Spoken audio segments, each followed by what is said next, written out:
Bueno, muy buenas noches a todos. Primero que todo, muchas gracias por asistir. Hoy pues tenemos la charla de inteligencia emocional. Es nuestra sesión número 6, perdón. Lo vamos a tener a cargo de Nicolás Tamayo. Él es un estudiante de la Fundación Universitaria Sanitas de décimo semestre. En lo personal, pues considero que es un tema muy importante, una charla pues que nos interesa a nosotros, pues digamos que estamos en el área de la salud, pero que tiene que ver con nuestra vida cotidiana. Nicolás Tamayo y pues la persona que les habla somos integrantes activos del Semillero de Neurociencias Básicas. Es un semillero que pertenece a la Fundación Universitaria Sanitas. Mm, por lo que pues estamos en este tema de neuro y demás hace un tiempo. Y pues nada, Nico, dale, damos pues inicio a la charla, esperamos que sea de su agrado y por favor cualquier pregunta que tengan, consígnenla en el chat y al final de la sesión pues las comunicaremos a Nicolás para que las resuelva. Bienvenido, Nicolás. Gracias, bueno, buenas noches a todos. Gracias, Kiara, por la presentación. Entonces, hoy vamos a empezar con la charla de inteligencia emocional, pero les propongo que iniciemos con un Kahoot. Para los que no saben, el Kahoot es una aplicación que pueden, que pueden encontrar en Google. Buscan en Google así tal cual Kahoot, ya les muestro cómo. Y sirve para hacer una serie de trivias, de test. Entonces vamos a empezar con eso para hacer un poco más dinámica la charla. Ya les mando. Entonces se meten a Kahoot y les va a pedir un número. Ya les digo qué número van a meter.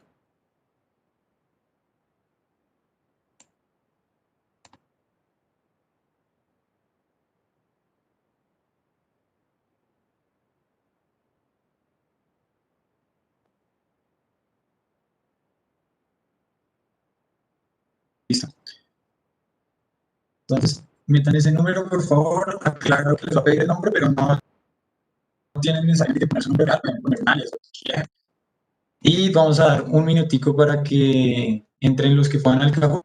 De todas formas, es simplemente para introducir el tema. Entonces, los que quieren entren y no hay ningún compromiso. No hay ninguna respuesta que sea verdadera ni falsa, sino que simplemente son preguntas personales de cómo reaccionarían ustedes frente a ciertas situaciones.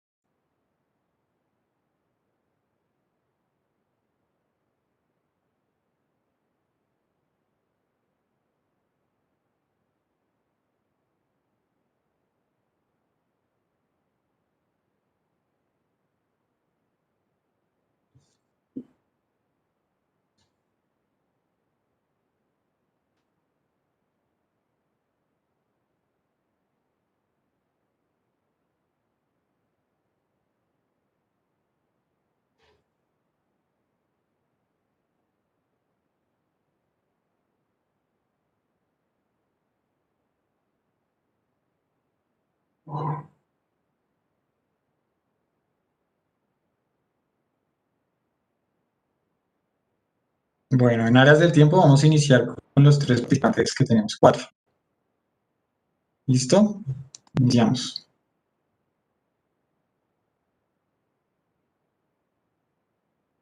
Entonces, la primera pregunta dice, ¿cómo reaccionaría usted ante un robo? ¿Corro, me paralizo, me pongo agresivo o agresiva? Otro.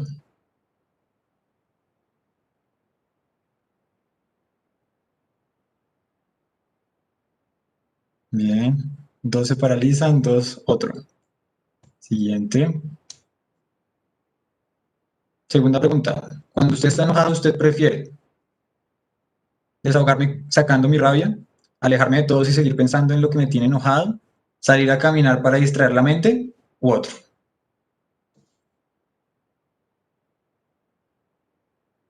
Acá algunos desahogan la rabia, otros salen a caminar y otros otro. Cuando usted está triste, ¿usted prefiere salir para distraer la mente, escuchar música alegre, aislarme para pensar en lo que me tiene triste u otro. Bien. Si se dieron cuenta en cada una de las preguntas, las respuestas fueron muy variadas. Acá no hay respuestas verdaderas ni falsas, ¿no? Es simplemente qué es lo que haría cada persona. Pero lo importante acá es ver que cada uno contestó diferente. Y así queríamos iniciar esta. Ah, perdón, falta una. Me gustaría estar feliz de vez en cuando, todos los días del año, nunca u otro.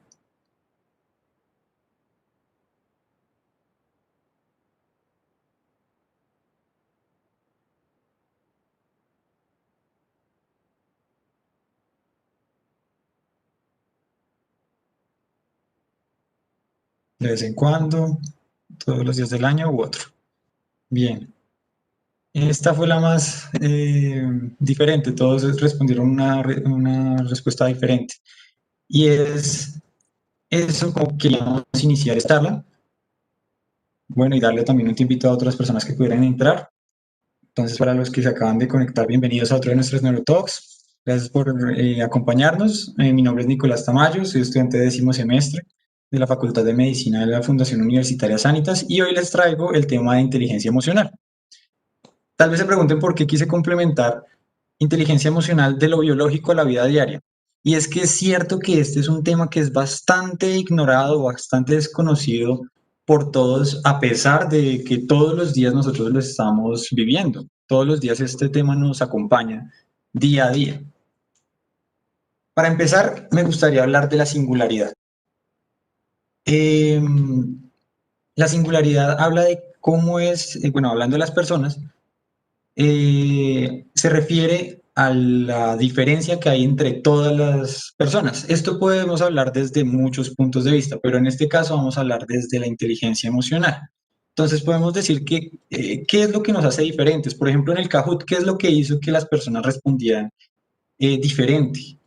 Yo les traigo tres conceptos grandes, que el primero es la genética. Entonces, decimos que la mayoría de nosotros tenemos un código genético diferente, pues obviamente la excepción serían los gemelos idénticos, pero incluso los gemelos idénticos tienen tendencias a ser diferentes en sus personalidades. ¿Por qué esto? Bueno, puede ser por otra razón, por ejemplo, la cultura.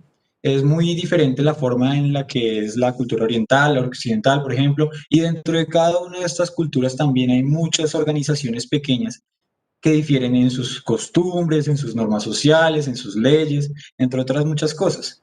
Y por último, pero no menos importante, las vivencias personales. Esta para mí es la más importante porque es que no hay dos personas que tengan la misma vivencia personal. Todos los días uno se levanta y tiene experiencias diferentes. Y esto también es muy importante a la hora de aportar a esa singularidad que todos tenemos. Siempre hablamos de singularidad en general en muchas cosas, pero en este caso quiero traer a colación la singularidad de las emociones.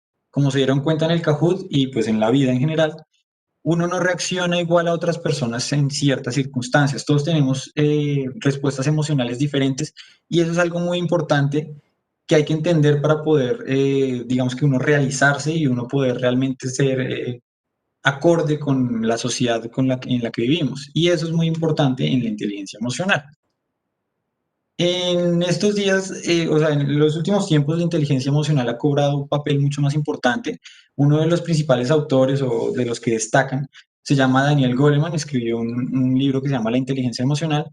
Y al principio, él cita a Aristóteles de su Ética Nicómaco, que dice, cualquiera puede enfadarse, eso es muy sencillo, pero enfadarse con la persona adecuada, en el grado exacto, en el momento oportuno, con el propósito justo y del modo correcto, eso ciertamente no resulta tan sencillo.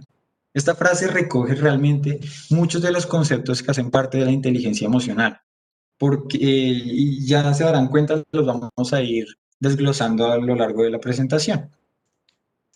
Pero bueno, ¿qué es la inteligencia emocional? Podemos decir que es un conjunto de habilidades que nos permiten tener conciencia de nuestras emociones, modificarlas y con ellas apoyarnos para sortear las diferentes situaciones de la vida, tanto en el campo de crecimiento personal como en el desempeño social. Tranquilos que vamos a ir desarrollando esta frase a lo largo de la presentación. Para iniciar, Me gustaría que nos respondieras la pregunta de ¿qué son las emociones? Pues hablamos de inteligencia emocional. ¿Qué son las emociones? La palabra emoción viene del verbo latino movere, que significa o quiere decir moverse, y realmente en esencia esto define muy bien el concepto, ya que las emociones son como programas mentales, programas cerebrales, entre comillas, que permiten una respuesta rápida y muchas veces es muy poco razonada, muy poco analizada. Y es cuando hablamos de este razonamiento que nosotros podemos diferenciar entre que nosotros tenemos dos sistemas mentales que nos gobiernan. Uno es la mente racional y la otra es la mente emocional. La mente racional es la que se encarga de coger toda la información que nosotros detectamos o sentimos o percibimos, la analiza y luego toma una decisión que se va a transformar en una acción. Mientras que la mente emocional está más orientada hacia las respuestas rápidas, hacia los impulsos. Y esto normalmente, o bueno, ya veremos, está muy ligado con la supervivencia. Sin embargo, la mente emocional no piensa, la mente emocional actúa. Y es que es realmente la supervivencia y esta necesidad o varias necesidades que han tenido la humanidad a lo largo de su existencia, lo que ha llevado a que nosotros desarrollemos un sistema emocional tan complejo como el que nosotros tenemos en este momento. Y es que hablando evolutivamente, no siempre una decisión racional es la correcta. Por ejemplo, en una situación en donde hubo un desastre natural, un par de esposos decidieron, o sí, tomaron la decisión de sacrificar su propia vida para salvar la de su hija. Realmente el tomar una decisión de morir es algo que racionalmente no es entendible, es algo que no es muy, digamos que no es fácil de digerir desde un cerebro racional. Por eso mismo son las emociones las que mueven eh, las, eh, las acciones en este tipo de situaciones y realmente han sido bastante útiles para nuestra supervivencia a lo largo de la humanidad. Probablemente, si miramos o sea, en el pasado, las emociones sirvieron mucho también para tomar reaccionar rápidamente entre ciertos estímulos que pudieran ser peligrosos. Tal vez en este momento no veamos la importancia de eso porque nuestra sociedad es totalmente diferente, pero en su momento tal vez pudo ser el factor que estuvo entre la vida y la muerte, en la vida y la muerte y algo que nos pudo haber salvado de la extinción humana en su momento cuando no éramos tantos. Tal vez eso en ese momento sea algo como poco creíble. Pero bueno, sabemos bien que tenemos una herencia emocional porque nuestros antepasados, como decíamos, les sirvió para la supervivencia, pero en esta sociedad en la que nosotros estamos, muchas veces esta herencia emocional no nos es útil y sí nos es contraproducente. Por ejemplo, un hombre un hombre cuya hija le dijo que iba a ir a dormir esa noche a la casa de una amiga, pero la niña al final se arrepintió y no fue, pero no le dijo al papá y decidió que esa noche cuando el papá llegara de trabajar, ella lo iba a asustar. Entonces, para asustarle, su plan era que se iba a meter en un closet y cuando el papá llegara, pues ella iba a salir del closet y lo iba a asustar. El papá llegó de trabajar cansado y escuchó un ruido por allá en la casa en una de las habitaciones. Su reacción fue de miedo. Él pensó, no, pues nos están robando. Tengo que ir a mirar qué es lo que está pasando. Entonces agarró un arma y se fue para la habitación a mirar qué era lo que estaba pasando. Entró y no le dio ni siquiera tiempo a la niña de que saliera del closet y disparó y llegó a herir a la niña. Esto es un ejemplo de algo que Daniel Goleman en su libro ha llamado el secuestro emocional, que ya veremos más adelante más a fondo. Pero si se dan cuenta, es cuando las emociones toman el control de la persona para evitar que la razón mande y ser más controlado por los impulsos, en este caso el miedo, que pues gracias a Dios no fue fatal, pero que pudo llegar a serlo. Bueno, el secuestro emocional como tal es un desbalance entre el cerebro racional y el emocional. Normalmente estos dos, el racional y el emocional, están presentes en todas nuestras decisiones de una forma balanceada. Pero hay ciertas situaciones, por ejemplo la del ejemplo pasado o por ejemplo otra, un par de esposos que están peleando y que llega un punto en el que empiezan a romper las cosas de la casa, cosa que después probablemente vayan a sentir arrepentimiento, como vemos acá en el muchacho rompiendo los platos. Esto significa que la emoción toma el control, deja el cerebro racional de lado y empieza simplemente a actuar. Estos son impulsos, digamos que muy básicos, por decirlo así. Y es que las emociones realmente a lo largo de la historia han tenido una conexión tan unida con todo el organismo humano que ya son capaces por ellas mismas de generar otros efectos. Por ejemplo, cuando nosotros estamos enojados, eh, el sistema, bueno, nuestro cerebro emocional, por decirlo así, activa un sistema nervioso que es el sistema nervioso simpático. Este es el encargado de la parte de lucha y huida. Entonces ayuda, nos genera taquicardia, aumenta la liberación de noradrenalina y de adrenalina y, por ejemplo, redirige más sangre hacia las manos. ¿Con qué objetivo? Con que haya más facilidad a la hora de propinar golpes o de agarrar un arma.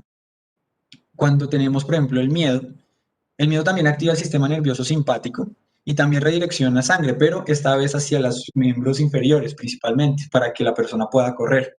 Y es por eso que nosotros vemos que algunas personas durante una sensación de miedo se ponen pálidas, porque la sangre empieza a direccionarse más hacia los miembros inferiores. Por el contrario, cuando nosotros estamos felices y tenemos una emoción que es placentera, esta felicidad también va a generar un bloqueo de las otras emociones más negativas con el objetivo de que nosotros estemos tranquilos y podamos dejar de lado esta, digamos que, hiperestimulación que nos genera, digamos que las otras emociones. En la felicidad nosotros vemos más una activación parasimpática que digamos que es todo lo contrario al simpático, nos va a permitir más relajación. Bueno, y vamos a ver entonces cómo es el desarrollo del cerebro emocional. Tal vez muchos de ustedes estén familiarizados con la imagen de un cerebro, pero para los que no, vamos a orientarnos un poquito. En esta vista estamos viendo el cerebro desde arriba. Ahora imaginen que nosotros vamos a cortar este cerebro en dos. Vamos a separar los dos hemisferios, el izquierdo y el derecho. Entonces vamos a pasar con un cuchillo por la cisura interhemisférica, que es esa línea oscura que pueden ver entre los dos hemisferios. Imagínense que nosotros cogemos un cuchillo, cortamos por ahí y cogemos solamente uno de los dos hemisferios cerebrales. Si lo vemos por un lado, lo vamos a ver algo así, con todas sus rugosidades que se llaman circunvoluciones, que son todas esas arruguitas que tiene el cerebro. Y si lo vemos por el otro lado, o sea, por el lado que está pegado al otro hemisferio, vamos a ver algo así. Acá, permítame, voy a activar el puntero láser. Acá podemos ver varias estructuras, pero me parece importante resaltar, bueno, las que están dentro de este cuadrado rojo. Primero vamos a ver un poquito lo que está acá afuera, específicamente las rugosidades de las que hablamos, esta es la corteza cerebral que ya vamos a ver más adelante. Eh, pero en este momento quiero que nos centremos en las estructuras que están acá dentro del sentido de este país. Para efectos de la presentación no voy a dar, digamos que nombres técnicos, sino vamos a llamarlas por ahora otras estructuras cerebrales que no son la corteza. ¿Y por qué quiero que nos centremos acá? Porque es que durante la evolución de las emociones incluidas, lo primero que se desarrollaron fueron estas otras estructuras. Después vino la corteza cerebral. En el principio de las emociones, por decirlo así, nosotros teníamos un sistema muy básico en donde había simplemente dos sistemas de neuronas que funcionaban para dos cosas. Las primeras se encargaban de detectar las partículas que son oloras, o sea, de detectar los olores, analizarlos, y las segundas neuronas se encargaban de generar una reacción. Entonces, por ejemplo, si lo que yo huelo es comida, las otras neuronas van a generar una reacción de comer. Si lo que yo huelo es un tóxico, va a ser de vomitar, por ejemplo. Si yo lo que huelo es una amenaza, por ejemplo, entonces la reacción va a ser correr. Ese fue, digamos, que el inicio de todo el sistema emocional, que si se dan cuenta es muy básico y que inició con el olfato, que incluso hasta nuestras fechas, digamos que nuestra fisiología está muy relacionada también con las emociones. Después de que, o sea, evolucionando un poquito más este sistema emocional de solo el olfato, llegó el sistema límbico, que está protagonizado por el amígdala. La amígdala es esta estructura redondeada o aladita que ven como como un poco blanca. Esa. También tiene otras estructuras como el hipocampo y otras estructuras diferentes que en este momento la verdad me gustaría que nos centráramos especialmente en la amígdala y en el hipocampo. Entonces, saber que hacen parte del sistema límbico, que el sistema límbico es el que nos ayuda con la parte de las emociones y el hipocampo, el que se encarga principalmente de los recuerdos. El recuerdo, digamos que no está como tal ligado a una emoción hasta que no llega a la amígdala. Entonces, por ejemplo, cuando nosotros vamos a evocar un recuerdo, no, el hipocampo lo que hace es sacar de su base de datos y dice, ah, sí, el recuerdo, y se lo pasa a la amígdala, y es ahí en donde se le imprime una emoción. Entonces es ahí cuando nosotros decimos, ay, qué bonito, me acuerdo que el paseo, no sé, algo chévere, o un recuerdo que nos genera una emoción negativa, como, uy, no, me acuerdo que me pasó algo terrible, un accidente, no sé qué, uno le imprime una emoción a ciertos recuerdos y es por esta interacción entre el hipocampo y la amígdala. También valga la aclaración, es malo también, o sea, se ha encontrado que cuando las personas tienen unas conexiones deficientes en la amígdala o cuando les quitan las amígdalas, presentan un caso que se llama la ceguera fictiva, en donde ellos no pueden ni identificar las emociones propias ni la de los demás. Y esto es terrible hablando de inteligencia emocional porque esa es la base. Ya veremos más adelante que se asocia también con otras situaciones que están, con las cuales nosotros estamos bastante relacionados. Bueno, después del sistema límbico llegó la corteza cerebral, como su nombre dice, que también se llama neocórtex, es la corteza, que es la nueva corteza. Es la última parte del cerebro, digamos, lo más nuevo, entre comillas, y específicamente se encarga de tomar y hacer conciencia de los diferentes estímulos que nosotros tenemos. Ahora hablemos específicamente de la corteza prefrontal, que es la que está pintada ahí en rojo en la imagen que podemos ver. Esta es la que más está relacionada con las emociones. Entonces, la corteza además nos permitió otros atributos mentales que antes no teníamos, como son la estrategia, la planificación a largo plazo, entre otras habilidades mentales. Es muy curioso que la corteza, específicamente esta corteza prefrontal, tiene una interconexión increíble con la amígdala. Y esto es lo que nos ha generado que nosotros podamos sentir o tener sentimientos mucho más complejos y mucho más vastos. Por ejemplo, un sentimiento sobre otro sentimiento. Es decir, yo me siento feliz de que ya no estoy triste porque me acuerdo que antes estaba triste. O sea, tener un sentimiento sobre otro sentimiento es algo que fisiológicamente es bastante complejo y que se logra simplemente por estas conexiones entre la corteza y la amígdala. A la hora de responder ante situaciones exigentes, la corteza nos permite realizar acciones más planeadas, más analizadas. Entonces, por ejemplo, mientras antes nosotros habríamos sido, digamos que, esclavos de nuestras emociones, por ejemplo, ante un accidente de tránsito, nosotros vemos cómo a alguien lo atropellan y yo tengo emocionalmente la opción de reaccionar de dos formas. Por ejemplo, me voy corriendo para protegerme o voy y corro a auxiliar a la otra persona. La corteza nos permite también tener otras reacciones un poco más inteligentes, como por ejemplo llamar al 123, pedir ayuda. Eso es algo que antes, por la parte impulsiva de la emoción, no se podía y que la corteza nos lo permitió. Ahora, se ha visto que cuando la corteza se demora mucho en tomar una decisión, es la amígdala la que toma el control.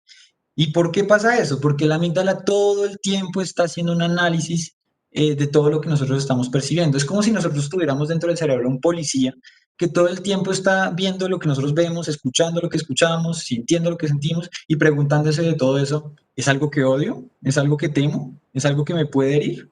Y si la amígdala detecta que es algo que realmente es peligroso o algo que no me gusta o algo que me genera alguna emoción fuerte, ella misma, o sea, sin pensarlo, va a mandar una señal para que el cuerpo se prepare a reaccionar.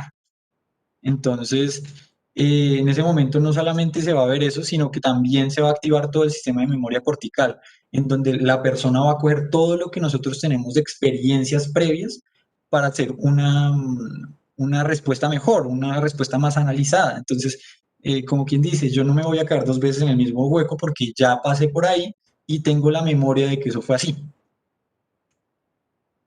Hay que aclarar que la amígdala tiene una desventaja y es que a pesar de que tiene respuestas rápidas, o más bien por eso, porque tiene respuestas rápidas, los análisis que va a hacer no van a ser tan certeros, van a ser bastante vagos, van a ser bastante confusos en cierta forma.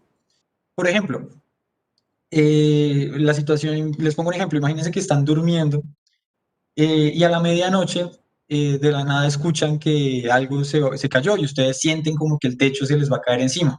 La amígdala es la primera que reacciona y genera que uno se salte de la cama y cuando se levantan se dan cuenta que no hay nada en el techo, no se va a caer, sino que fue una pila de libros que se cayó al lado de uno.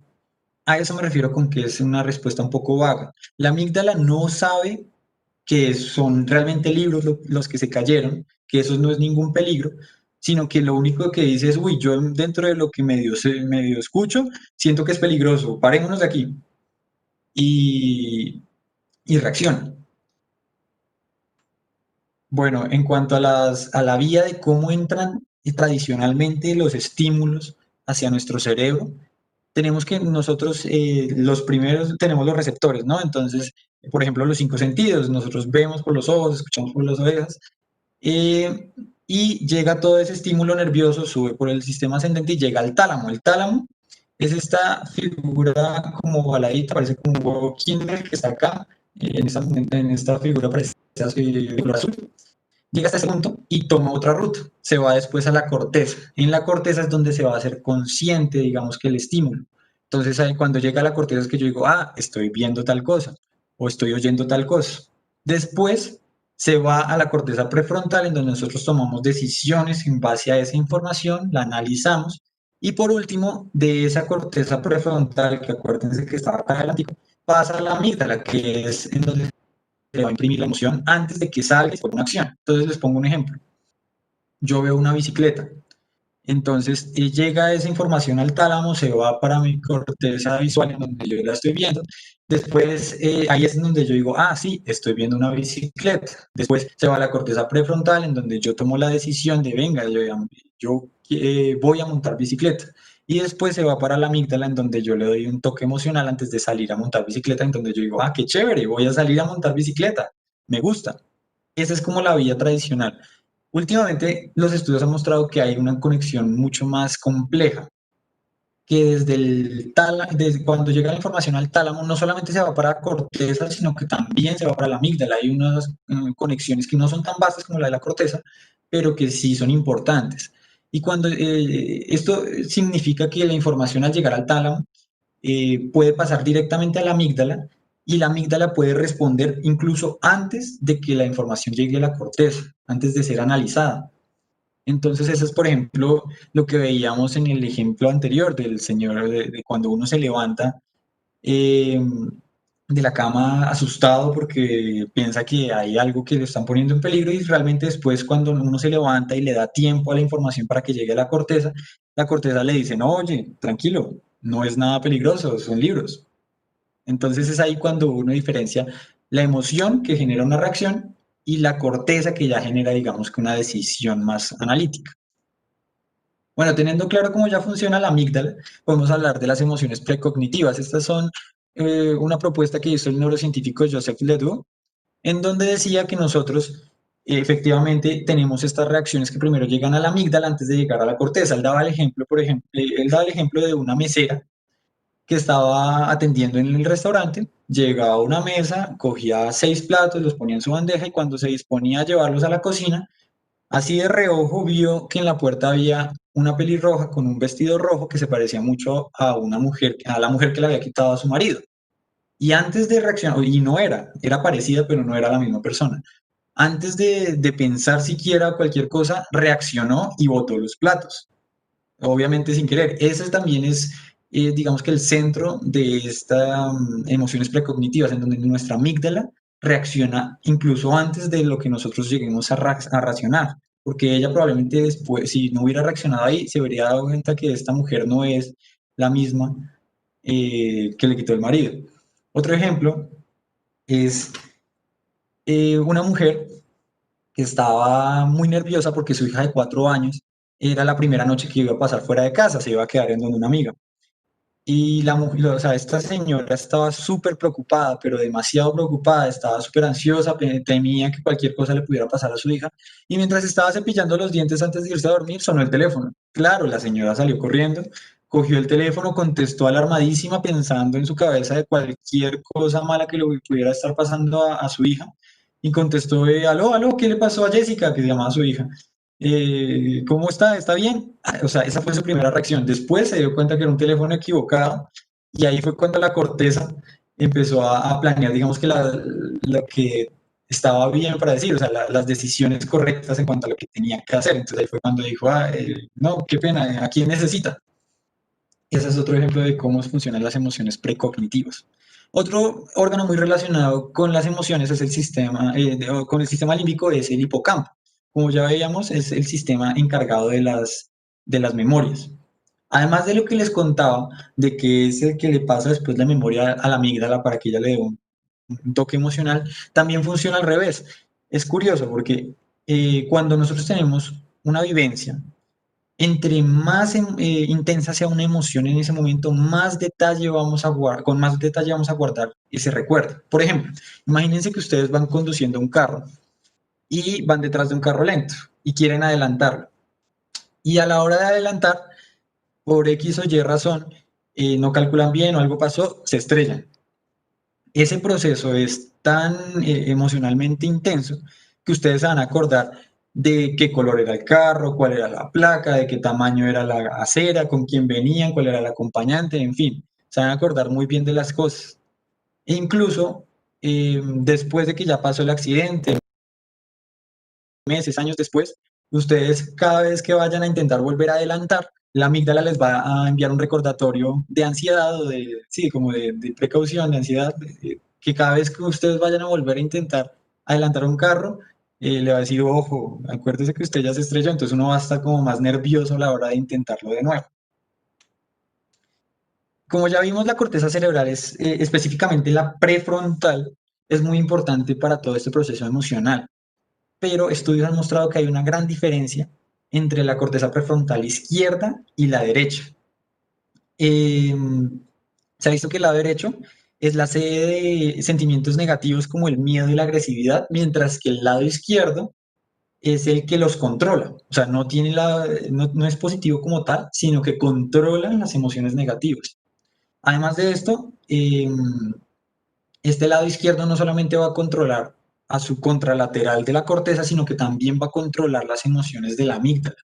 Entonces se ha visto, por ejemplo, en pacientes que tienen una lesión del lado derecho, que el derecho, les recuerdo, es el que tiene la sede de todos los sentimientos negativos. Entonces, si tienen una lesión ahí, estas personas están súper felices hasta el punto en el que son muy descomplicadas, tan descomplicadas y tan despreocupadas del mundo que pueden llegar incluso a matarse por alguna irresponsabilidad o algo que ellos cometan, digamos que sin darse cuenta o sin preocuparse por ello.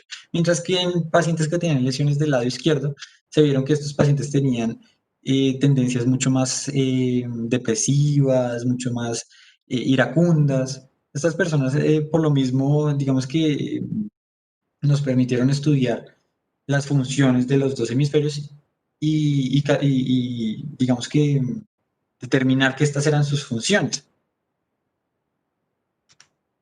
Entonces, en conclusión, la toma de decisiones depende tanto del cerebro emocional como del cerebro racional, pero tiene que ser un balance, o sea, tiene que ser un punto balanceado. ¿Qué pasaría, por ejemplo, si nosotros solamente tuviéramos un cerebro emocional y dejáramos la razón de lado? Tendríamos un montón de reacciones casi intuitivas, muy impulsivas, que nos llevarían a cometer acciones que muy probablemente, no digo que todas, pero sí una gran cantidad, nos generaría que nos arrepintiéramos. Por otro lado, ¿qué pasaría si nosotros dejamos de lado la emoción y solamente nos centramos en la razón? Las decisiones se vuelven aún más difíciles porque todas se vuelven neutras, todo se vuelve más apagado. Entonces, digamos que no hay un stand de, no hay una forma tan sencilla, digamos, de tomar una decisión de una sobre otra en ciertas situaciones. Por ejemplo, ¿qué carrera voy a escoger? ¿Con quién me voy a casar?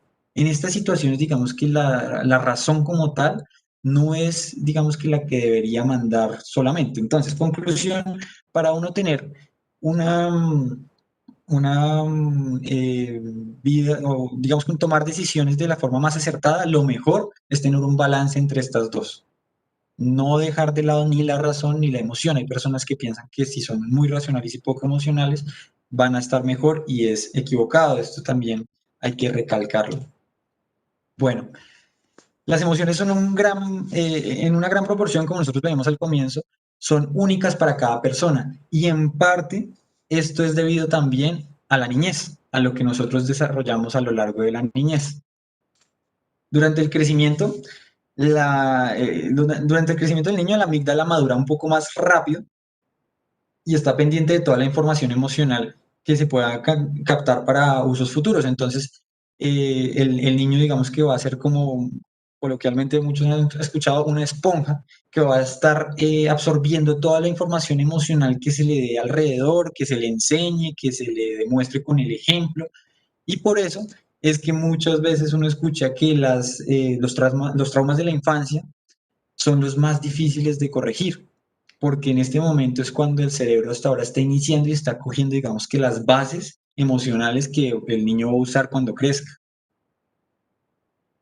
Durante el proceso del aprendizaje de los niños, las emociones juegan un papel fundamental y muchas veces en nuestro sistema educativo actual esto se deja muy de lado y se centra mucho más en lo que es la aritmética, la escritura, la lectura, que son las bases de la educación primaria, por lo menos en este momento, en muchas partes del mundo, incluyendo nuestro país.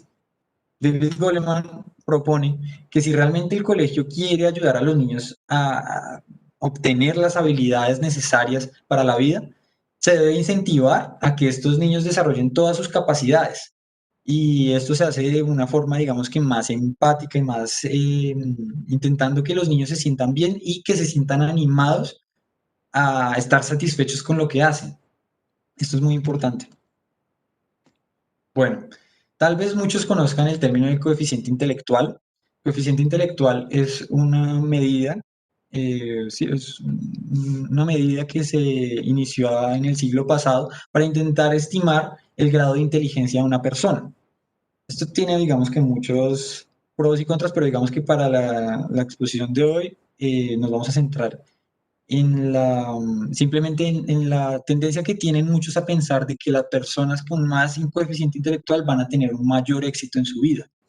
Y es que esto realmente tiene un lado oscuro muy grande, porque es cierto que la inteligencia, el coeficiente intelectual, digamos que es importante, pero no es el único factor que va a disponerse para crear un éxito en la vida de la persona. Por ejemplo, una persona con un alto coeficiente intelectual, pero con una muy baja inteligencia emocional, va a tener muchas dificultades en su vida. Les pongo un ejemplo. Un muchacho que estaba en 11, en el último año escolar de su colegio, y que estaba acostumbrado a siempre tener notas en 100, en la nota máxima, digamos en 100.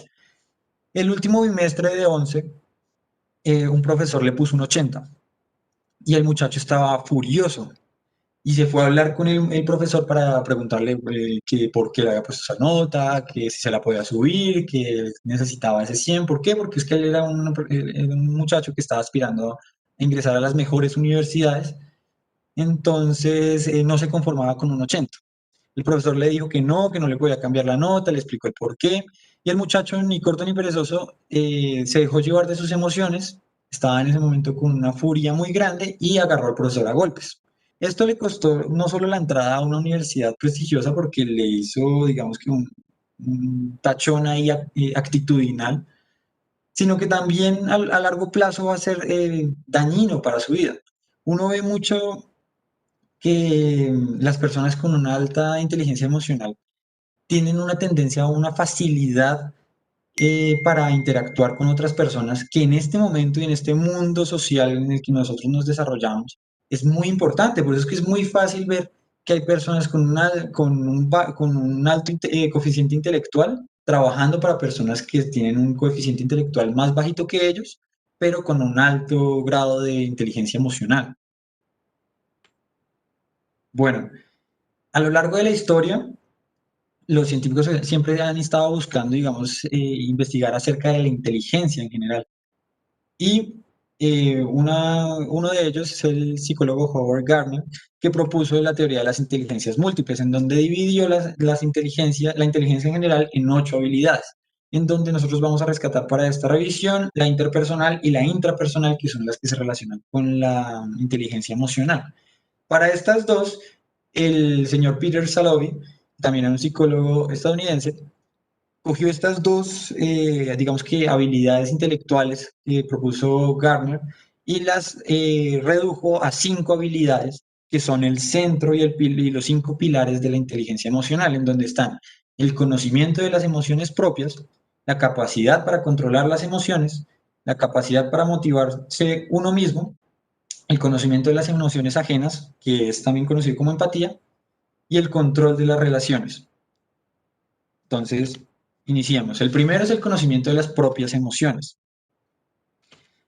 El conocer cuáles son, cuándo y cómo se manifiestan las emociones propias permite que la persona pueda dirigir mejor su vida. Por ejemplo, a la hora de escoger una carrera, por ejemplo, a la hora de escoger con quién se va a casar. En caso de no tener este autoconocimiento de las emociones, el riesgo es de que la persona se deje llevar por ellas. Entonces, se vuelve un esclavo de sus emociones por no saber ni siquiera en qué momento salen o en qué momento se producen. Eh, Esto de conocer cómo son, o sea, conocer nuestras propias emociones se podría decir que es como si nosotros viéramos el cerebro, la corteza prefrontal, vigilando a la amígdala. Entonces es cuando nosotros decimos, venga, yo me he dado cuenta que cuando a mí me dicen, por ejemplo, que soy tonto, a mí me entra una ira que yo no sé por qué, pero no puedo con ella. No, es que a mí me da mucho miedo exponer en público. Es que a mí me da muchos nervios, no sé, jugar fútbol porque de pronto me dan un balonazo. Cosas como esas son cosas que son muy importantes en la inteligencia emocional para uno empezar a comprender qué es lo que nosotros sentimos, cuándo lo sentimos y con qué objetivo. Esto está muy relacionado con el siguiente punto, que es el de aprender a controlar estas emociones.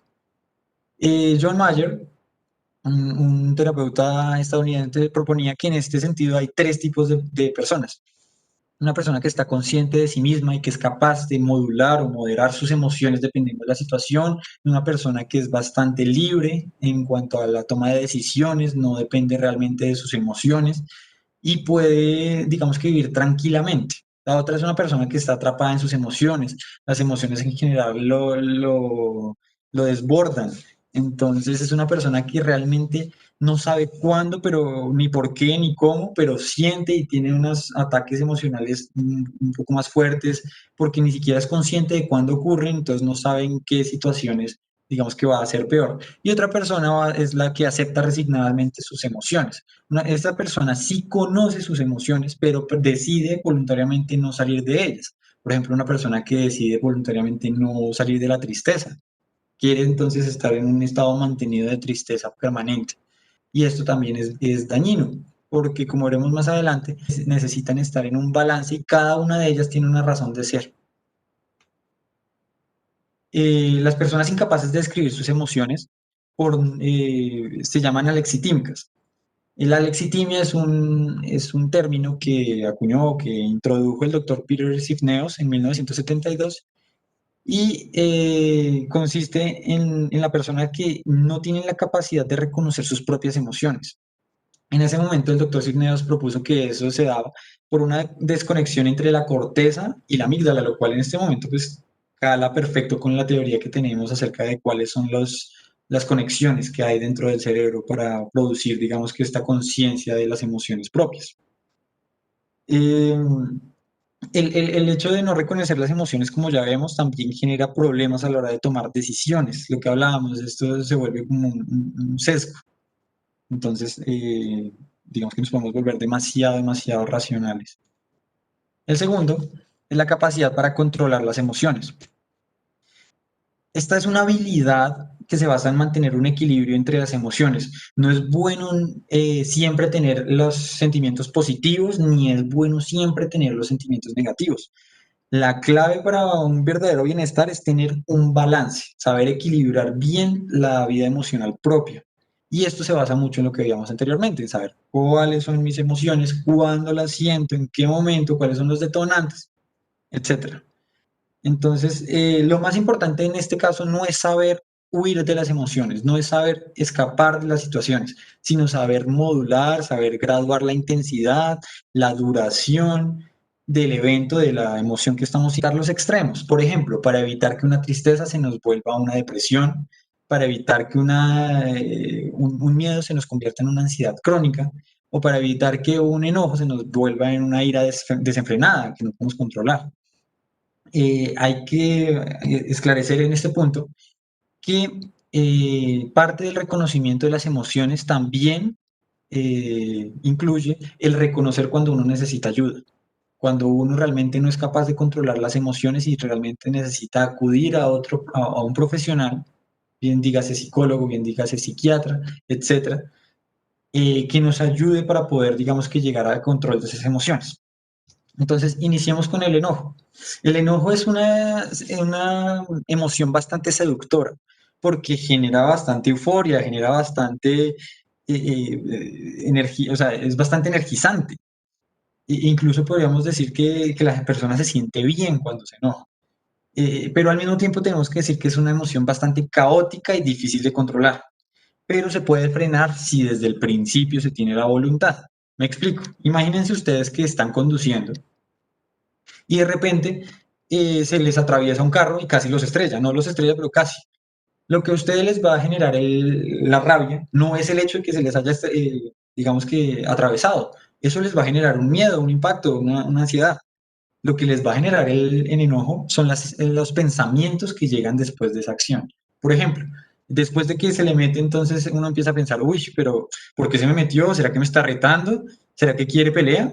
Y esos son los pensamientos que van, digamos que echándole madera a la candela para que, digamos que el enojo pueda crecer y se pueda volver ya una emoción demasiado fuerte. Es en ese punto en el cual nosotros incluso dejamos de lado muchas otras cosas como lo que estamos haciendo en ese momento conduciendo. Entonces el enojo nos puede llevar a cometer, por ejemplo, a accidentarnos. Y lo cual también es muy importante tener en cuenta para no poder corregir. El enojo es una emoción que perdura si nosotros empezamos a buscar justificaciones. Muchas veces nosotros decimos, nos justificamos a nosotros mismos el tener el enojo. Y a pesar de que ese primer chispazo, esa primera emoción se da en la amígdala, es en la corteza en donde se da esa justificación que va a generar que ese enojo perdure. Por ejemplo, las ganas de venganza, las ganas de reaccionar frente a ciertas injusticias. Esto es netamente de la corteza y es un estado que también va a generar que se crezca este sistema de enojo. Además, la amígdala va a enviar unas señales a las glándulas suprarrenales, que son estas glandulitas que podemos ver ahí que están sobre los riñones, que van a liberar cantidades grandes de adrenalina y noradrenalina. Estas adrenalina y noradrenalina, más allá de lo que puedan generar en el cuerpo, en el cerebro, van a generar que se disminuya el umbral de irritabilidad. ¿Qué significa esto? Que cada vez que yo libero adrenalina, digamos que mi umbral de enojo va a bajar. Entonces, cada vez que yo, digamos que va a ser necesario un detonante más bajito para que yo pueda explotar. Me explico con un ejemplo. Eh, por ejemplo, cuando un papá o una mamá llegan de trabajar cansados, irritados, llega el jefe de pronto no es muy buena gente, entonces llegan con una adrenalina en el cuerpo tremendo y ven un desorden en la sala. Eso normalmente no va a ser una causa para que la persona se enoje, pero en este caso, como tenemos tanta adrenalina en el cuerpo, el cerebro baja ese umbral del enojo y con más poquito se enoja. Entonces, esto va a generar una irritabilidad mucho más fácil. Otro ejemplo, por ejemplo, en el mercado, cuando los niños se ponen a gritar y a llorar que, mami, cómprame un cereal, por ejemplo, y la mamá le dice que no. Entonces, ahí tenemos el primer chispazo, el niño ahí molestando. Ahora imagínense que el niño rompe la caja de cereal contra el piso, entonces ahí tenemos otro segundo chispazo. ¿Qué es lo que va a pasar? Que se va a sumar con el anterior, entonces va a haber otra liberación de adrenalina en las suprarrenales que va a sumar a ese no que nosotros tenemos. Ahora imagínense que el niño fue y rompió un frasco. Eso va a ser un tercer chispazo que se va a acumular y por eso decimos que el enfado se forma sobre enfado, porque todas estas situaciones sumatorias van a generar que el enojo crezca tanto que llegue a un punto en donde, digamos que tome el control y se ejerza, por ejemplo, la violencia. Entonces llega un punto en el que la mamá ya está cansada y coge al muchachito de la camisa o de donde pueda y lo arrastra por el centro comercial para llevárselo al carro. Ella en ese momento, hay que aclarar, está bajo un efecto de un secuestro emocional, o sea, las emociones tomaron el control. Por lo mismo, ella no va a entender nada de razones en ese momento, o sea, su cerebro racional no le va a responder. Entonces, ella puede agarrarlo del cabello, pero no va a caer en cuenta que eso no está bien, a menos de que sea una impresión, digamos que mucho más fuerte que el impulso emocional que ya traía. Es por eso que muchas veces cuando llegamos a un punto del enojo, las personas se pueden volver mucho más insensibles con el dolor ajeno, porque en esas situaciones, o bueno, más que con el dolor ajeno, es con las cosas que podrían llegar a arrepentirse, porque la razón está, digamos que desconectada en esas situaciones. Entonces, podemos decir que en esos momentos tenemos una respuesta de las más primitivas que nosotros tenemos en el cerebro. Una forma, bueno, hay varias formas para poder controlar este enojo. Y la primera es ver las cosas desde un punto de vista diferente. Por ejemplo, en la situación en la que estábamos conduciendo el carro y alguien se nos metió, podemos evitar que ese enojo crezca exponencialmente si nosotros, en vez de decir, uy, pero es que se me metió, ¿por qué se me metió? ¿Quiere pelea? Lo que sea. En vez de eso decimos como, uy, bueno, de pronto es que lleva a alguien que necesita ir al hospital, de pronto está conduciendo así porque lleva a alguien que está herido. O no sé, de pronto se equivocó, a todos nos pasa, conduciendo, pues es muy fácil cometer alguna imprudencia. Cosas como esas desde el principio, o sea, antes de, o sea, en el primer chispazo, mejor dicho, van a generar que el cerebro racional vaya bajando, digamos que el nivel de estrés y el nivel de justificación de la amígdala. Y esto va a generar que haya menos eh, emoción de enojo. Otra estrategia consiste en dejar que los niveles de la adrenalina y la noradrenalina se disminuyan. Y para esto necesitamos un ambiente tranquilo en el que vayamos a estar, digamos que sin focos que nos vayan a estresar. Entonces, por ejemplo, es muy conveniente ir a caminar a un parque, ir a caminar en donde haya árboles, eh, porque esto nos va a generar que poco a poco los niveles de adrenalina y noradrenalina se vayan reabsorbiendo y nos vayamos calmando. Es muy poco recomendable ir a comer o ir a comprar cosas porque estas son, digamos que, actividades que se prestan mucho para que uno todo el tiempo esté pensando en eso. Entonces, si uno se aleja de todo, pero sigue pensando en eso, como ya veíamos, eso es alimentar el fuego de la ira y no vamos a resolver, sino que lo que vamos a hacer es todo lo contrario, aumentarlo. Otra estrategia muy interesante es escribirlo. Entonces, apenas yo tenga la rabia, el chispazo del enojo, me voy, me encierro y escribo lo que estoy sintiendo. ¿Por qué esto sirve? Porque es que al nosotros escribirlo, estamos haciendo más conciencia sobre lo que nosotros estamos sintiendo. Entonces le estamos dando más tiempo a nuestro cerebro racional, a nuestra corteza prefrontal, para que controle estas emociones. Entonces yo escribo, por ejemplo, me puso furioso que me dijera tonto, pero entonces ahí yo me pongo a pensar, venga, bueno, tal vez esto no fue, digamos, lo suficiente, o sea, no fue necesario ponerme bravo por esta situación. Eh, Tal vez había otras formas.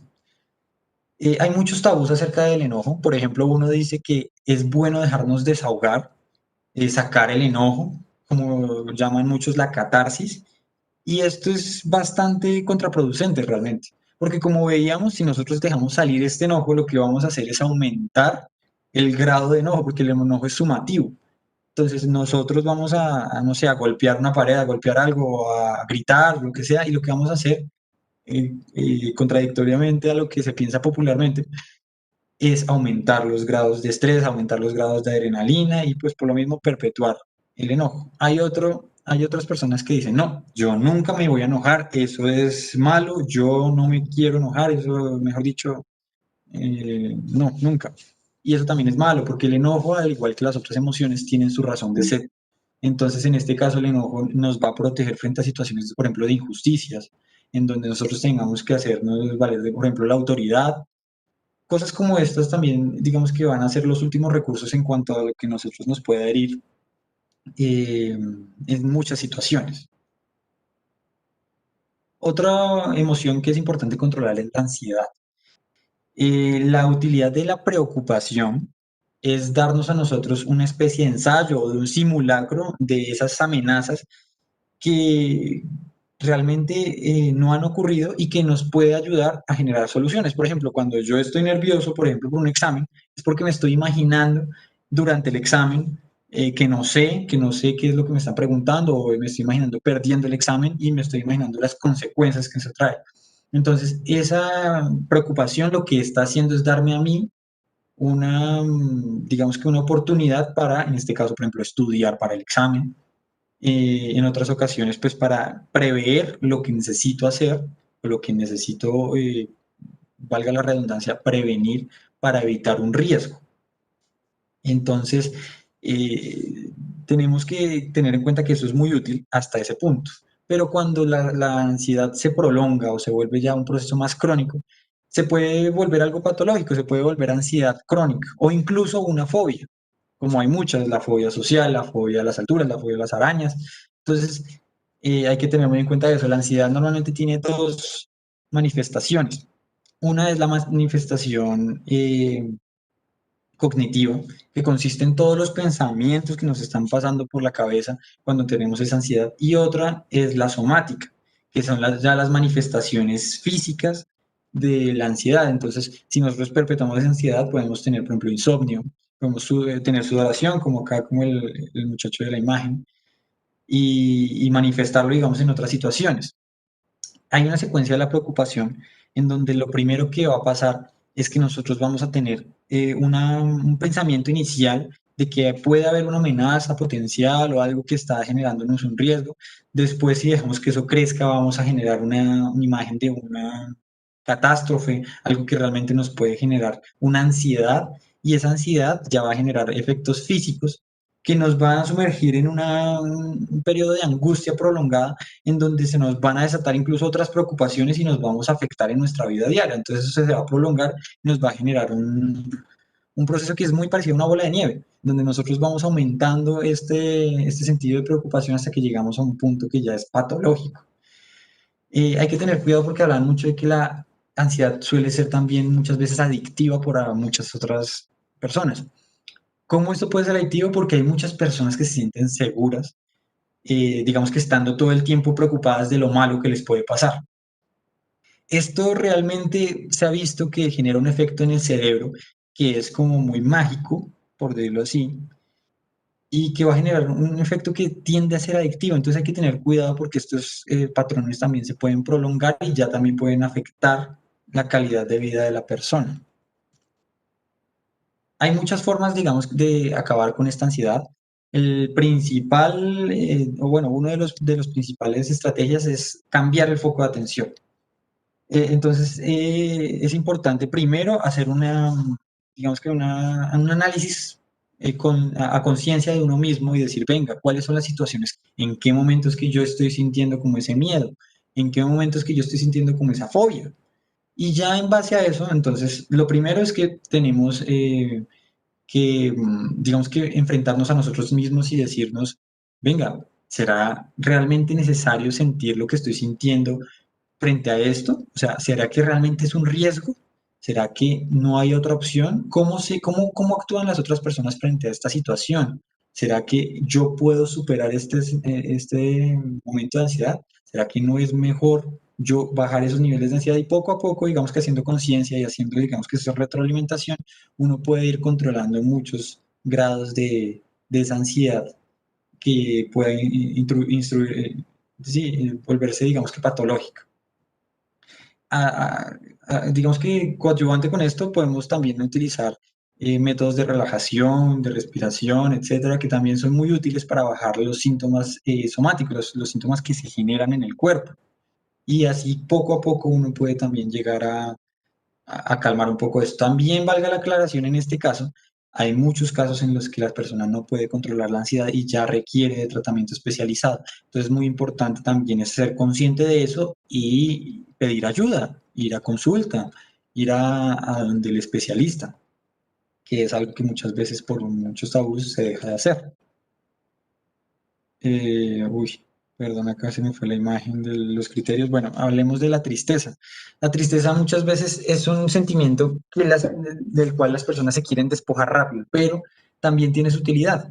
Durante un proceso de tristeza, la persona empieza a disminuir su nivel su ritmo metabólico, empieza a volverse más lento en todo sentido, los pensamientos se tienden o sea, se evita que las personas se concentren en ciertas situaciones, y esto se da para que la persona pueda concentrarse en la situación que lo tiene triste.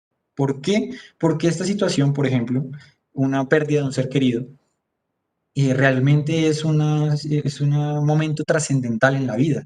Entonces, esta tristeza lo que permite es que uno tenga el momento de reflexionar qué es lo que está pasando, qué es lo que voy a hacer y cuáles son las estrategias que voy a tomar para poder salir de esta situación. Esa es la utilidad de la tristeza. El problema es cuando esta tristeza se vuelve ya crónica, porque como decíamos, esto permite al cerebro y a todo el cuerpo a volverse más lento y un poco menos concentrado, entonces empieza a afectar mucho las habilidades de la persona. Entonces, en la depresión, que es digamos que ya el otro nivel patológico de la tristeza, cuando la depresión se presenta ya es algo que nos va a afectar en nuestra vida diaria. Entonces, se ha visto mucho que en las personas deprimidas se tienen pensamientos intrusivos, que son pensamientos que de la nada uno está haciendo cualquier cosa y llegan, y normalmente son pensamientos que uno lo tienden a hundir más en esa depresión. Físicamente también hay afectación, como son el insomnio, la apatía, el embotamiento general, se vuelven más frágiles, se vuelven personas más nerviosas y normalmente se vuelven más, digamos, insensibles en todo sentido, incluso la comida les puede saber insípida. Estas personas normalmente tienen una nube negra en donde se sienten sin esperanza, donde no encuentran realmente una solución o no quieren encontrar una solución muchas veces, pero digamos que sienten un dolor emocional que es casi palpable y esto es lo que los lleva hasta los extremos incluso de intentar el suicidio, de lograr el suicidio. Esto ya lo que estamos hablando es una depresión mayor que ya requiere tratamiento profesional. O sea, esto ya se nos sale, digamos, de las manos del control propio. ¿Cómo podemos saber realmente si una persona tiene una depresión mayor? Nosotros tenemos un manual que se llama el DSM-5, que es un manual de todas las patologías psiquiátricas, en donde lo definen muy bien, pero para efectos, digamos, de esta charla, preferí traer los criterios del CIE-10, que son la clasificación internacional de las enfermedades, la 10ª edición, que lo tiene como más organizado, más compacto. Entonces dice, para una depresión el episodio depresivo debe durar al menos 2 semanas, no han existido síntomas maníacos o hipomaníacos en ningún periodo de la vida, no es atribuible a consumo de sustancias psicoactivas o ningún trastorno mental orgánico, deben estar presentes 4 de los siguientes síntomas, que son pérdida del interés o de la capacidad de disfrutar en las actividades normalmente placenteras para el sujeto, ausencia de las reacciones emocionales ante situaciones que normalmente las producen, despertarse por la mañana 2 horas antes de lo habitual, empeoramiento matutino del humor depresivo, objetivamente enlentecimiento motor o agitación, pérdida marcada del apetito, pérdida marcada de peso y notable pérdida de la libido. Nosotros vamos a hablar realmente de la tristeza común o la melancolía, que es la tristeza que realmente nosotros podemos llegar a manejar. Esta tristeza, para esta tristeza tenemos varias estrategias. Por ejemplo, las actividades para distraer la mente. Entonces, son actividades como salir con amigos, salir con la familia, ir a cine, ver un partido, yo no sé, algo que le gusta a la persona. O hay otra estrategia que es programar las actividades positivas. Entonces, hacer una agenda en donde yo sé qué día y a qué hora voy a hacer periódicamente ciertas actividades que me generen positividad en mis emociones. Otra es, bueno, valga la aclaración, acá entra también mucho la parte del llanto. Muchas personas dicen que el llorar distrae o que el llorar ayuda mucho, digamos, a enfrentar la tristeza. Y esto es verdad en muchas ocasiones, pero no en todas. ¿Por qué? Porque al igual que en el enojo, en la tristeza, si la persona se centra en esos pensamientos que lo mantienen triste, de una forma, digamos que ya prolongada, es muy difícil salir de ella. Entonces, si yo cuando estoy llorando lo que estoy haciendo es aumentar esa cantidad de pensamientos que me están hundiendo en esa misma tristeza y no estoy buscando una solución para salir de la situación difícil, es ahí en donde tenemos problemas, porque no nos va a representar un beneficio el llorar. Mientras que si cuando lloramos es para todo lo que habíamos hablado de reflexionar, es para salir de esa situación, ahí sí. Otra estrategia es cuestionarnos los pensamientos negativos que causan la melancolía. Entonces yo decirme, realmente, eh, digamos que esa es una situación que me debería poner triste, o digamos que ya este tiempo que llevo de tristeza no es suficiente para afrontar lo que he pasado.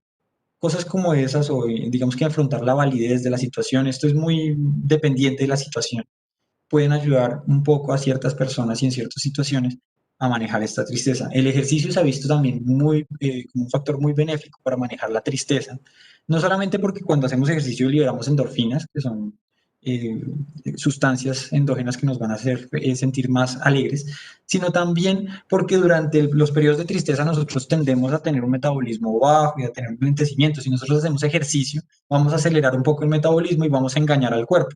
El cuerpo va a decir, pero ¿cómo así? Estoy con el metabolismo alto, pero estoy triste, eso no tiene sentido. Entonces va a tender más a salir de esa tristeza, de la melancolía. Otro es darse regalos o placeres sensoriales, dígase, darme comida que me gusta, o sea, comprar comida que me gusta, darme un baño caliente, lo que sea que a uno lo haga sentir bien en cuanto a las cosas que uno se puede dar. Hablaban de que es mejor, como otra estrategia, llegar a pequeños éxitos, porque digamos que en estos regalos o placeres sensoriales muchas personas caen en los excesos, y en esto hay que tener mucho cuidado porque, por ejemplo, en el caso de las mujeres es más común que los hombres llegar a la sobrealimentación, y en los casos de los hombres es más común que las mujeres llegar, por ejemplo, a las drogas o al alcoholismo. Estos son los extremos que hay que evitar porque ya se vuelven patológicos y dañinos para la persona. Entonces nos hablan de dar pequeños éxitos, por ejemplo, hacer un jardín, por ejemplo, terminar algo que nosotros no habíamos terminado, pequeños logros que nos hagan sentir un poco mejor y que realmente sean alcanzables. Otra se llama la reestructuración cognitiva, lo utilizan mucho en terapia, que es buscar puntos más positivos, puntos de vista más positivos de las diferentes situaciones. Entonces lo ponían un ejemplo de la ruptura amorosa. Entonces, la chica debería entonces también centrarse en, bueno, ¿será que en este periodo que ya estamos separados, no estoy empezando a pensar que era lo mejor? Tal vez este muchacho en este momento no sea lo mejor para mí, tal vez en este momento tengo más facilidad para viajar, tal vez puedo estudiar otras cosas que tal vez en otro país, no sé, cosas que a uno lo hagan, digamos que buscarle puntos de vista positivos a las situaciones negativas para uno, digamos que encontrar un balance.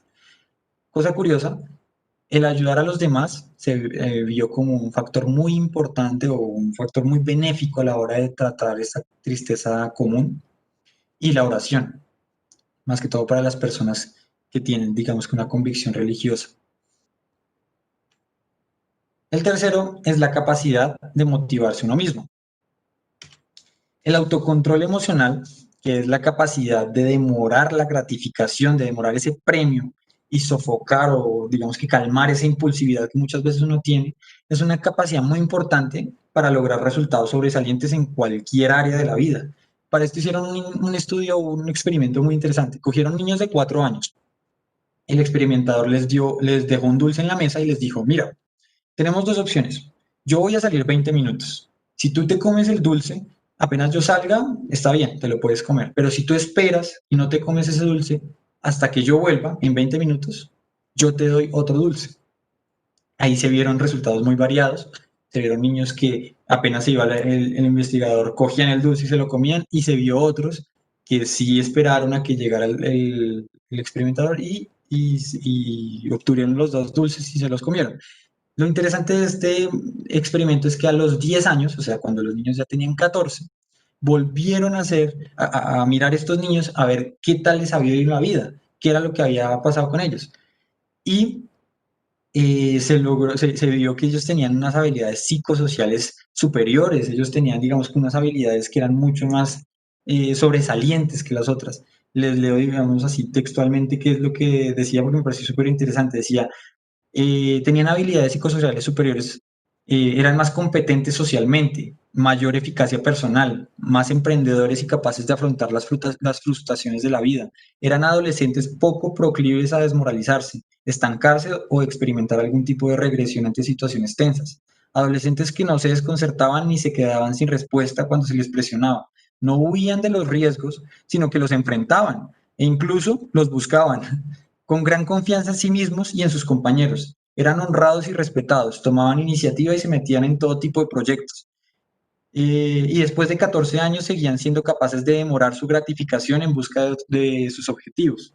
O sea, se encontró que realmente este ejercicio de demorar la gratificación sí era un factor que podía predecir, digamos que el éxito en cuanto a la inteligencia emocional y a la inteligencia emocional en cuanto al éxito social también de las personas.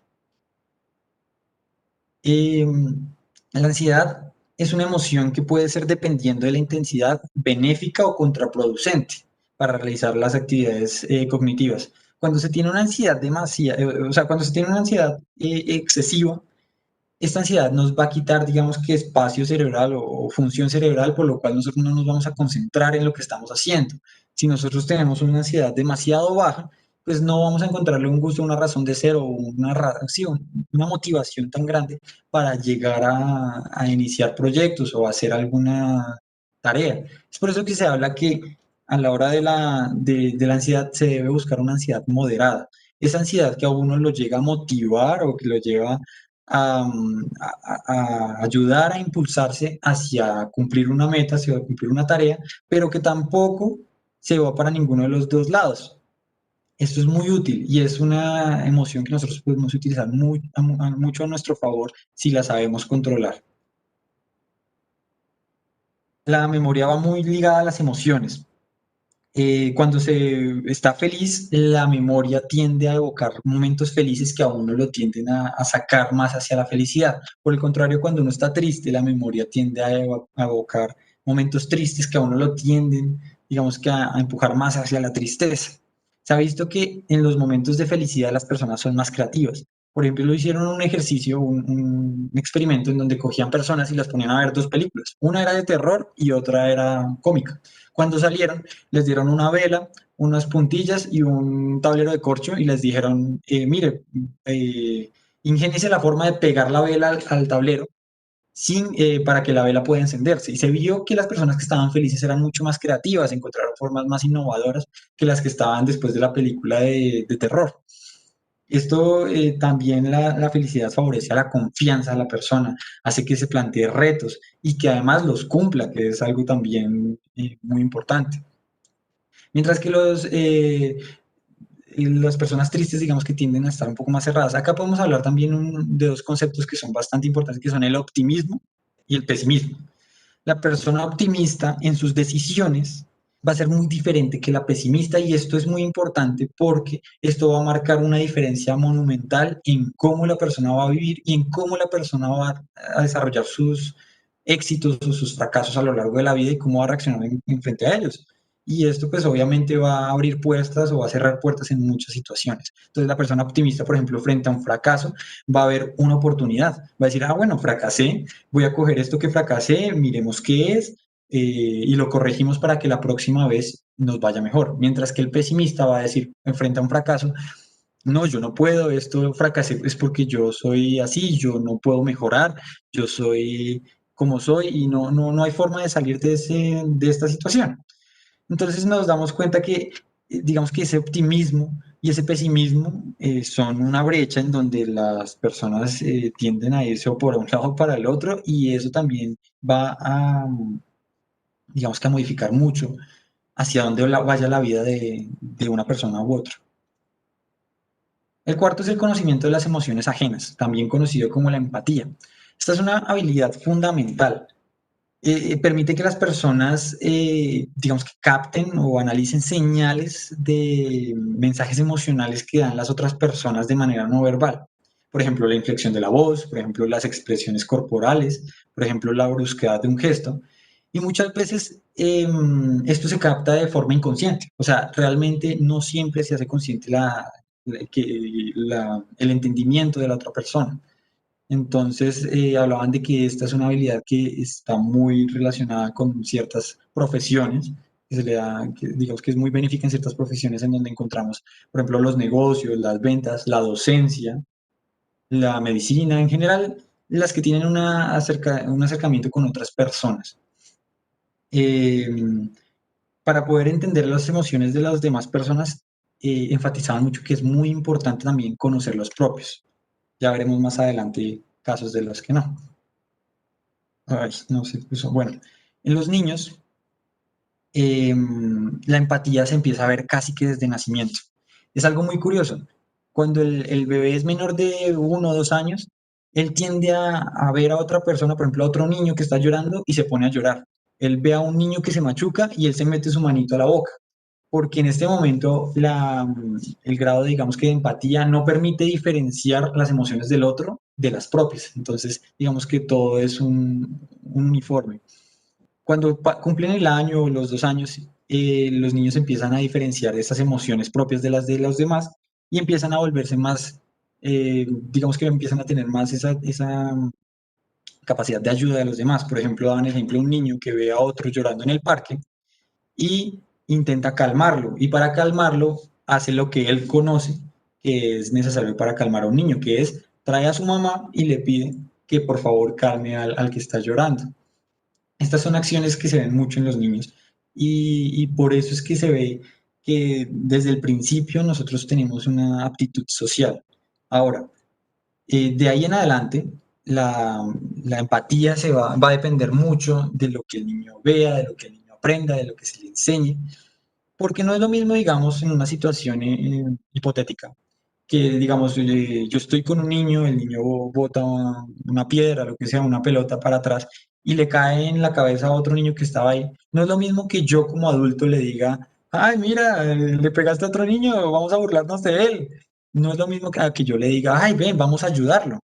Estas son situaciones que son muy críticas porque como veíamos los niños son esponjas, entonces en este momento digamos que lo que nosotros les enseñemos va a quedar también muy marcado para toda la vida en lo que ellos van a hacer después. Y uno analizándose también puede darse cuenta que es cierto que muchas situaciones de la infancia a uno lo marcaron en cómo uno responde en este momento. Entonces hay que tener mucho cuidado. Una cosa curiosa es que los niños que nacieron o que crecieron en hogares en los que eran abusados o en los que eran víctimas, cuando crecen tienden a tener tendencias a ayudar, a preocuparse mucho por las emociones de las otras personas. Pueden llegar incluso a ser demasiado, digamos que atentos, hasta un punto de desligarse de sí mismos, que ya no es saludable. Esto se ve mucho en estos niños. Se ha visto que, o sea, ha teorizado que la sede estructural de la empatía está entre las conexiones que hay entre la corteza visual y la amígdala. O sea, la corteza en donde nosotros nos damos cuenta de lo que estamos viendo y la amígdala que es la emocional. Se ha visto que durante los momentos de rabia, esta empatía se pierde. O sea, nosotros no podemos ser empáticos si estamos en un momento de rabia porque las conexiones, digamos que lo impiden. La rabia, como digamos, es muy vigorosa y impide que uno pueda, digamos, ponerse a pensar en los sentimientos de las demás personas.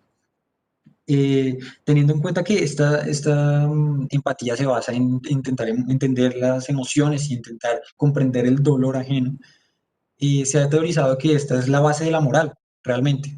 Entonces nosotros, dependiendo de qué tan empáticos seamos, vamos a ser más o menos afectados por las injusticias, por las situaciones inequitativas, etcétera. Y por eso también digamos que se ha formado lo que nosotros podemos llamar como ética y moral hasta el momento en nuestras sociedades.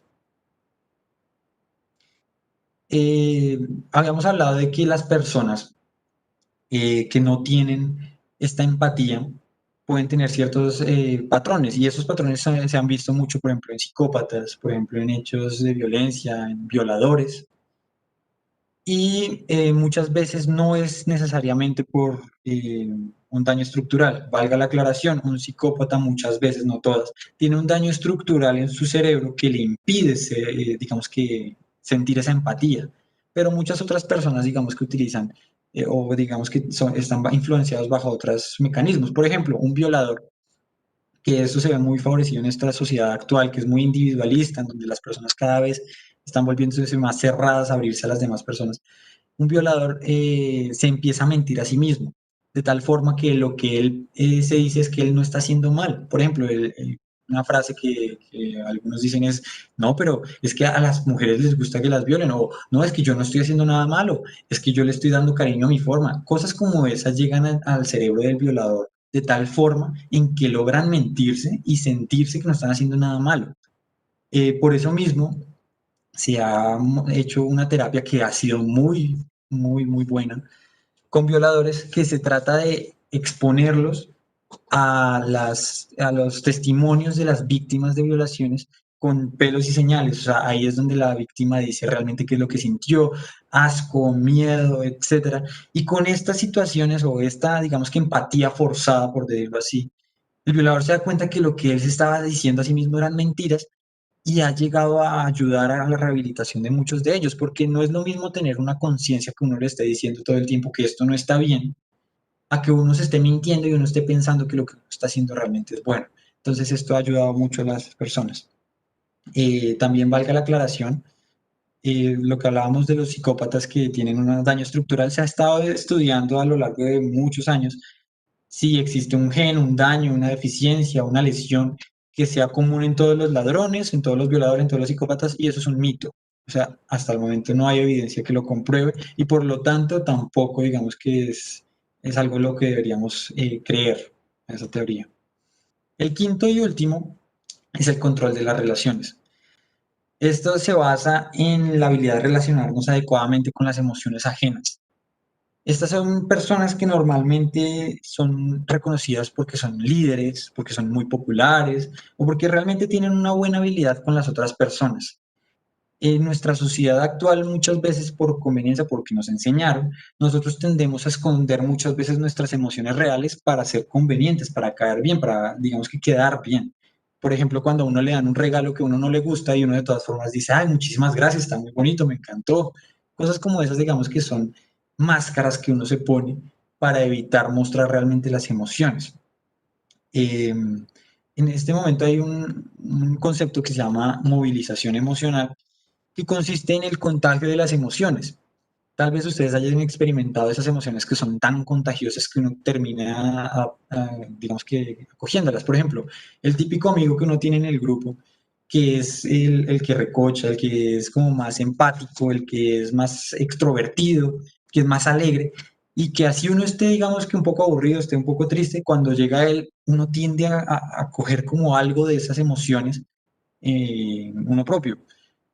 Ahora, también se ha visto mucho en las conversaciones de dos personas, por ejemplo, que hay ciertos patrones que favorecen o perjudican la relación. Por ejemplo, hay situaciones inconscientes que son imitaciones corporales en donde yo estoy intentando, digamos que, entablar una relación emocional con la otra persona donde nosotros inconscientemente vamos haciendo las mismas acciones, vamos adoptando las mismas posturas y no solamente eso, sino que eso nos va ayudando a que cada vez vayamos teniendo una emoción que sea más neutra en el sentido de que los dos la sintamos. Entonces, por eso es que uno ve que muchas veces en una situación, en una conversación, cuando las dos personas tienen una emoción que es común, la conversación fluye, la conversación es súper chévere. Y esto de la movilización emocional se da principalmente desde la emoción más fuerte hasta la que menos fuerte es. Entonces, por ejemplo, cuando estamos hablando dos personas y la persona que es más extrovertida está, digamos que, con la palabra, el que es el que es más introvertido tiende a imitar inconscientemente los movimientos de la otra persona, tiende a intentar adaptarse a esa emoción, a contagiarse de esa alegría, de esa persona que es tan extrovertida. Eh, y esto ayuda, digamos que mucho a la conversación. Uno ha visto también esas situaciones en donde uno realmente intenta entablar con alguien una conversación y no puede. Muchas veces es esto, la emoción no llega a ser mutua. Entonces nos trabamos en una emoción que ninguno de los dos entiende, que ninguno de los dos realmente comparte y por lo mismo la situación se vuelve un poco incómoda y se vuelve un poco postiza, se vuelve difícil mantener esa situación. Según otro psicólogo que se apellida Hatch, de todos digamos que lo que allá habíamos visto de inteligencia emocional, de todas las habilidades, existen 4 elementos que estas personas sí o sí deben manejar y que las van a aportar mucho a su éxito personal, que son la organización de grupos, que son personas que son principalmente líderes, en donde ellos van a poder organizar personas y volver un grupo una organización de diferentes habilidades para un fin común. El segundo son las negociar soluciones, son las personas que son mediadoras. Eso se ve mucho, por ejemplo, en el derecho, en los abogados, que son personas que son capaces de evitar las situaciones de conflicto o solucionar las que ya existen. Otras son las conexiones personales, que son las personas que son más empáticas, entonces tienden a tener facilidad sobre la parte del control de las relaciones interpersonales. Y el otro es el análisis social, que es llevar esa empatía a otro nivel, en donde yo ya vuelvo un poco más profundo ese análisis de las emociones de la otra persona y se ve mucho en los psicólogos, en los terapeutas, etcétera. Entonces, digamos que estas son las 4 que propone Hatch. Hay personas que realmente tienen por fuera una muy buena relación interpersonal, pero que por dentro ellos mismos no se conocen, no saben cuáles son sus emociones, no saben cómo reaccionar. Estos son los que llaman camaleones emocionales, porque saben relacionarse muy bien con los demás, saben iniciar conversaciones, pero como ellos no tienen, digamos que conciencia de sus propias emociones, a la hora de mantener esa conversación, se vuelve una conversación muy difícil, muy incómoda, muy falsa, muy postiza. Entonces, por esto hablaban de que es muy importante la integridad. Uno, primero conocerse, hacer, digamos que esa conciencia de las emociones propias, manejarlas y ahí sí exteriorizarlas para poder tener una conversación amena. Muchas veces estas cosas pueden ayudar. Y no simplemente digamos que intentar caer bien, porque estas son las características principales de los camaleones emocionales. Y muchas veces caen en la tentación de decir una cosa, pero hacer otra, por lo mismo, porque ellos no sienten lo mismo que lo que están expresándose. Eh, Muchas veces a la hora de iniciar una conversación, una relación con una persona, se dificulta más por varias razones. Muchas veces puede ser porque durante la niñez no se expuso a estas situaciones y no aprendió cómo hacerlo, no sabe cómo interaccionar desde dentro de un grupo social, o muchas veces también puede ser una persona que tiene disemia. La disemia es la dificultad para captar estos signos o mensajes no verbales, esa comunicación no verbal que tienen las personas. Entonces estas personas son las que no saben ni cómo iniciar ni cómo mantener una conversación. Cuando lo hacen, tienden a hacerlo de una forma, digamos, en donde ellos son el centro de atención, en donde hablan demasiado de sí mismos, en donde ahogan la situación simplemente en lo que ellos quieren, en lo que ellos les gusta, y no dan paso, digamos, que a una conversación mutua entre diferentes partes. Esas personas, obviamente, lo que les digo, no se dan cuenta de lo que están haciendo, o sea, no son culpables de esta situación, sino que no, digamos que tienen esta dificultad. Normalmente entrar a un grupo social es bastante complejo. Es algo que en los niños principalmente, porque ellos tienen, digamos que más sinceridad, se ve muy claramente y es, por ejemplo, cuando un grupo de niños está jugando y el otro se acerca y les dice, ¿puedo jugar con ustedes? Y los niños le dicen, no, no, no, no, no queremos jugar contigo.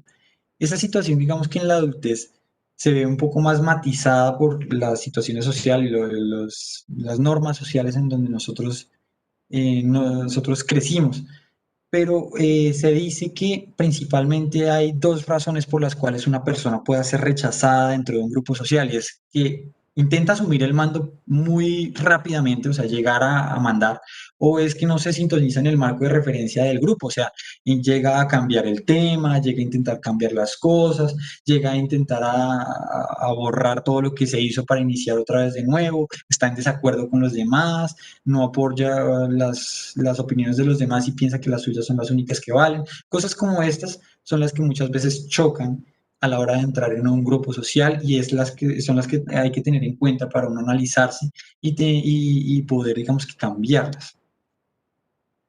Bueno, por último y para terminar, les traje esta diapositiva en donde podemos ver qué pasa si nosotros buscamos inteligencia emocional en PubMed. Acá en el cuadro rojo pueden ver que la mayoría de los estudios se han hecho en los últimos años, más tendientes al 2020. Y buscando los estudios que existen, uno se da cuenta que la mayoría son estudios que se centran mucho en la utilidad de la inteligencia emocional en los diferentes ámbitos de la vida. Principalmente encontré en la enfermería, en la medicina, en los deportistas y en las decisiones de las económicas que toman muchas personas de las finanzas. Y ya para llevar a la casa, digamos que a modo de conclusión, a modo de resumen, las emociones son únicas de cada persona. Es muy importante aprender a conocer las emociones propias. El conocimiento de las emociones nos permite manejarlas para tener más control en nuestras decisiones. Ser optimista nos abre las puertas en muchos sentidos, mientras que el pesimismo tiende a cerrarlas. Es importante aprender a leer las emociones de los demás y utilizar todo lo anterior en nuestras relaciones interpersonales nos van a ayudar a tener mucho éxito en ellas. Bueno, esta es la bibliografía que utilicé, además de la que ya les había mostrado por ahí en las otras diapositivas. Muchas gracias. Y entramos al panel de preguntas y aportes por si alguien quiere participar.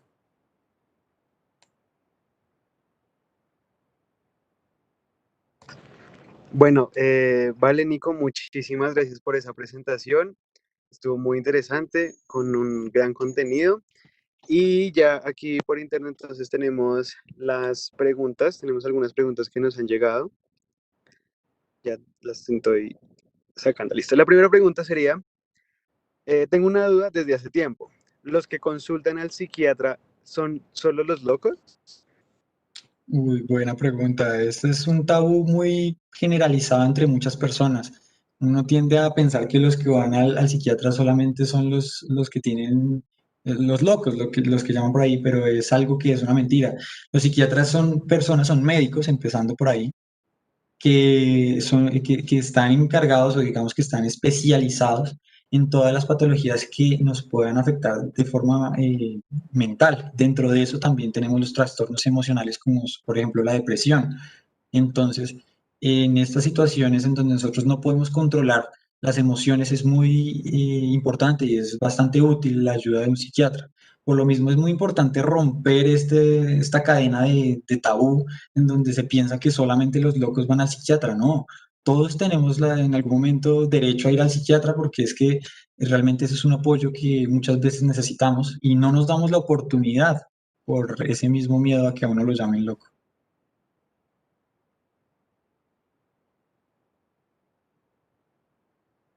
No Bueno, sé Nico, si... gracias.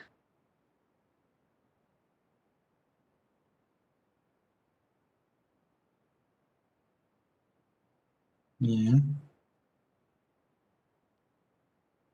Nos acaba de llegar también entonces otra pregunta, sería la siguiente.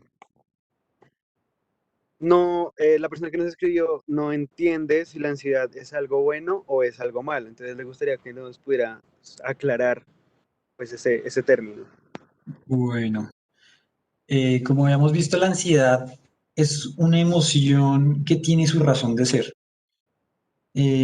Muchas veces pensamos que es algo malo porque cuando nosotros tenemos una ansiedad que es demasiado fuerte, está sin freno, nos tiende a dificultar ejecutar algunas acciones en nuestra vida. Entonces, lo importante no es hablar de que si la ansiedad es algo bueno o es algo malo, sino realmente controlarla en un punto en el cual nos pueda ser útil y no nos afecte porque digamos que esa intensidad de las emociones es lo que va a variar si nos afecta o nos beneficia. Entonces, es lo que hablábamos, una ansiedad moderada nos va a ayudar a nosotros lograr nuestras metas, a tener, digamos, una motivación. Una ansiedad demasiado elevada nos va a quitar espacio mental para poder realizar otras acciones y una ansiedad demasiado baja nos va a generar que nosotros tengamos poca motivación para realizar nuestras tareas, nuestras metas y por lo mismo también nos puede ser dañina. Entonces, la recomendación sería no tanto bueno ni malo, sino emprender a regularlo de tal forma en que nos sea útil. Ok, Nico, vale, sí, nos aclaraste mucho el término. Gracias por esa respuesta muy completa. Y por último, acá la última pregunta que tengo es, ¿la inteligencia emocional tiene componente genético? Bueno, esto está muy bueno. La inteligencia en general se tiende a pensar o se ha evidenciado que sí tiene un componente genético. Sin embargo, la genética no lo es todo. Hay muchos estudios que han mostrado que las personas que tienen un potencial genético, por decirlo así, una capacidad genética superior, pero que no la usan, les va peor que las personas que tienen un potencial genético, por ejemplo, para tener un coeficiente intelectual un poco más bajo, pero que sí utilizan ese potencial. Entonces es como si nosotros, por ejemplo, si tuviéramos un carro, no es, o sea, ¿de qué sirve nosotros tener un Lamborghini guardado sin usarlo? eh, si realmente no lo usamos. Le va mejor al que tenga cualquier carro, cualquier otro carro más económico, pero que sí lo use.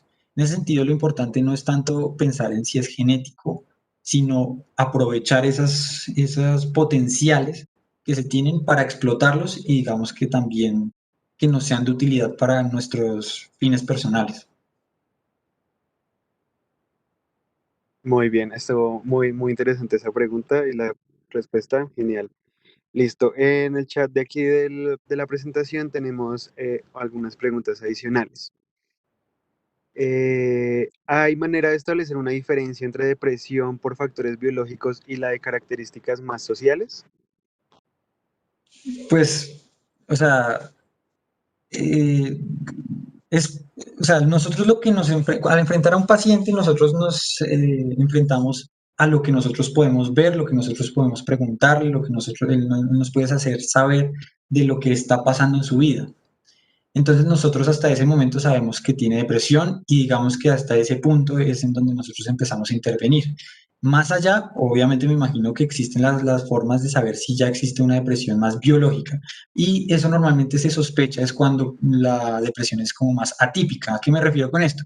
Que no responde normalmente a lo que las depresiones que son más, digamos que emocionales, como las llamaron ahí, sí responde. Por ejemplo, si a este paciente le damos antidepresivos, que normalmente son fármacos que son utilizados en este tipo de depresiones, en algunos casos de las depresiones, y a este paciente no le funcionan los antidepresivos y no le funciona ninguna terapia de la que nosotros estamos dando. Ahí es cuando uno empieza a pensar, venga, de pronto tiene algo más estructural, tiene algo, un daño, digamos, que ya no es tan bioquímico, tan farmacológico, sino que es algo un poco más importante y ahí es en donde uno empieza a estudiarle más.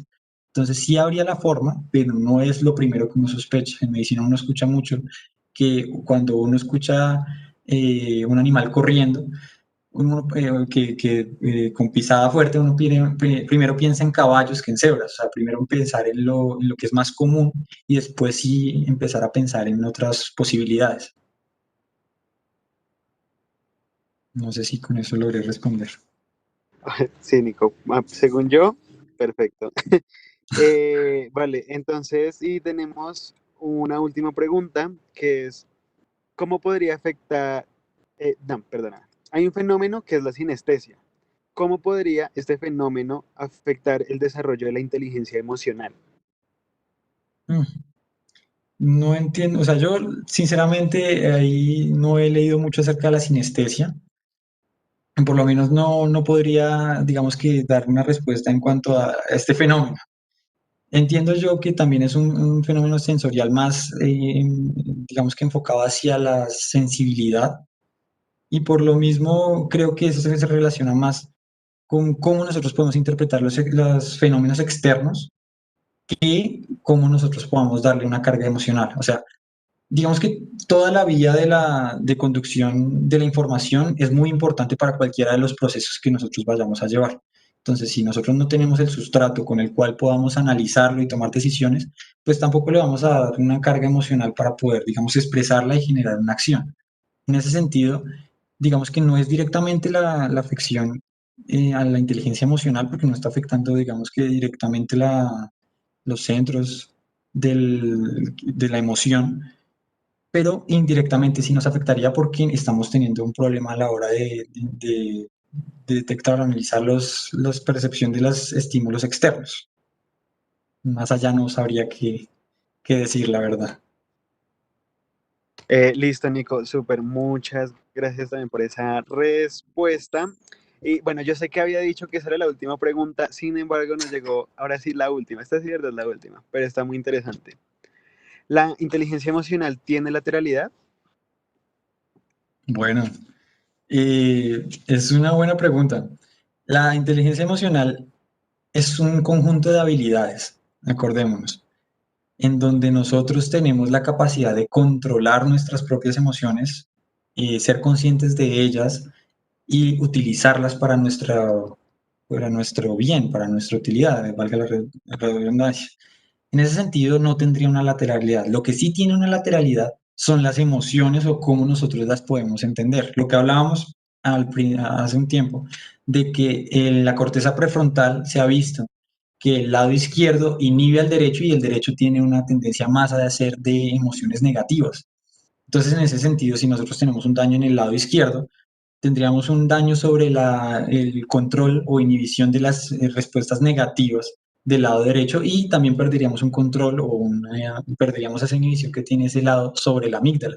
En ese sentido, sí tendríamos una afectación, digamos que unilateral de la inteligencia emocional. O sea, en ese sentido, sí podríamos decir que un daño izquierdo nos quita esa gran capacidad de inteligencia emocional, pero más allá de llegar a decir que la inteligencia emocional es izquierda o derecha, no, es un todo, es un conjunto de conexiones.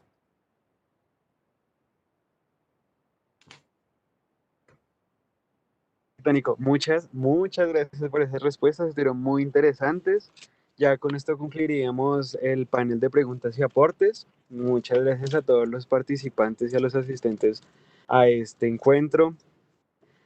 Muchas gracias a ti, Nicolás, por esa presentación. Estuvo muy completa, muy interesante y la verdad siento que aquí podemos extraer bastantes herramientas para poder entender un poco más nuestra propia inteligencia emocional. Ya, eso sería.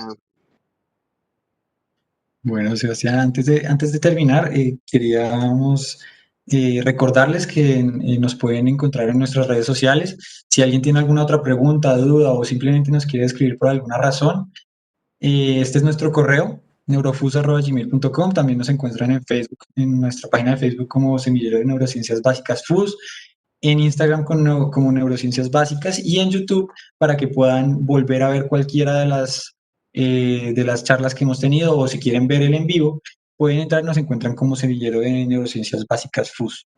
También queríamos invitarlo, que no se les vaya a olvidar, que dentro de 8 tenemos otra presentación de nuestro